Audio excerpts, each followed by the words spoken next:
PDIP sepenuhnya akan tunduk dan patuh terhadap putusan Mahkamah Konstitusi atau MK mengenai penghapusan syarat ambang batas pencalonan presiden dan wakil presiden atau presidensial threshold.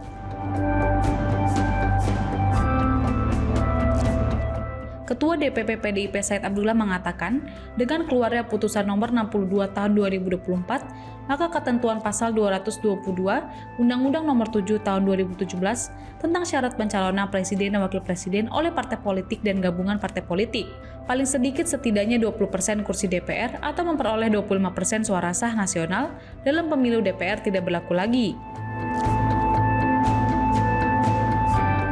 Dalam pertimbangan putusan tersebut, kata Said, MK juga memerintahkan pembentuk undang-undang, yakni pemerintah dan DPR, untuk mengatur dalam undang-undang agar tidak muncul pasangan calon presiden dan wakil presiden dengan jumlah terlalu banyak. Bisa berpotensi merusak hakikat pemilu presiden dan wakil presiden secara langsung oleh rakyat.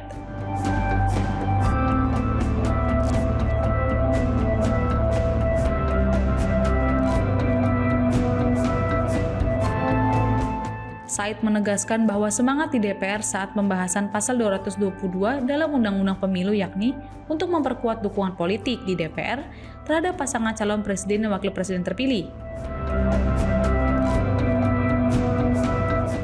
Sebab, kata dia, dukungan DPR yang kuat maka agenda kebijakan, anggaran dan legislasi dari pasangan presiden dan wakil presiden terpilih dapat berjalan dengan lancar.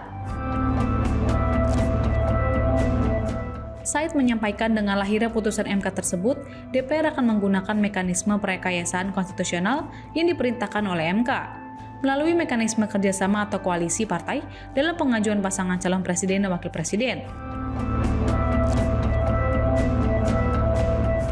Sebelumnya, MK mengabulkan permohonan uji materil pasal 222 Undang-Undang Pemilu yang diajukan oleh 4 orang mahasiswa Fakultas Syariah dan Hukum UIN Sunan Kalijaga, yakni Enika Maya Oktavia dan kawan-kawan.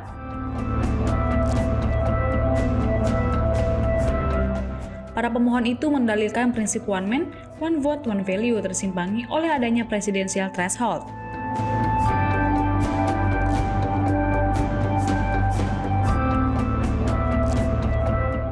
Tentang Pemilihan Umum Lembaran Negara Republik Indonesia tahun 2017 nomor 182, tambahan Lembaran Negara Republik Indonesia nomor 6109, bertentangan dengan Undang-Undang Dasar Negara Republik Indonesia tahun 1945 dan tidak mempunyai kekuatan hukum mengikat. 3. Memerintahkan pemuatan putusan ini dalam Berita Negara Republik Indonesia sebagaimana mestinya. Terhadap putusan Mahkamah Agung terdapat 2 hakim yang berpendapat berbeda, yaitu Hakim Konstitusi Anwar Osman dan Hakim Konstitusi Daniel Yusmik Pepoy, bahwa dissenting dimaksud tidak dianggap diucapkan, namun pada pokoknya 2 hakim tersebut berpendapat bahwa para pemohon tidak memiliki kedudukan hukum atau legal standing, sehingga seharusnya mahkamah tidak melanjutkan pemeriksaan pada pokok permohonan.